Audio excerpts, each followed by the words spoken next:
কথাবার্তা রাখো। জানেন যে সুন্দরবনে কিন্তু হরিণরা বসবাস থাকার কথা, কিন্তু এর হরিণ মাঝে মাঝে গ্রামে চলে যায়। এই যে গ্রামে চলে যাওয়ার দুটো কারণ থাকতে পারে।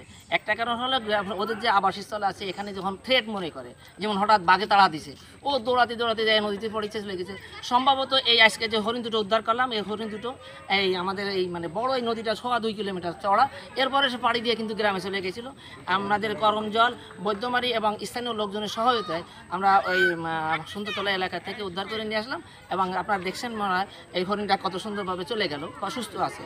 আর এছাড়া অন্যান্য সময় আরও একটা কারণেও যায়, এখানে কিন্তু কাটাস মাছি এবং দাস মাছি আসে। এরা যখন আক্রমণ করে তখন অত্যাচার ওরা অনেক সময় চলে যায়। তবে এই মুহূর্তের জন্য তেমন কিছু নাই। এই যে হরিণ দুটো গেছে, দুটোর সম্ভবত মানে আমার 100% ধারণা যে এই বাঘের তাড়া খেয়ে ওরা ওইভাবে চলে গেছে। তো আমরা এলাকার লোকজন অনেক সচেতন হয়ে গেছে। এক সময় দেখা যেত এইসব হরিণগুলো কেউ কেউ লুকায় রাখার জন্য চেষ্টা করতো, কিন্তু এখন অনেক সচেতন এলাকার সবাই মোটামুটি চেষ্টা করে এবং সেইভাবে উদ্ধার করে আনে আমাদের এখানে অবমুক্ত করা হয়েছে।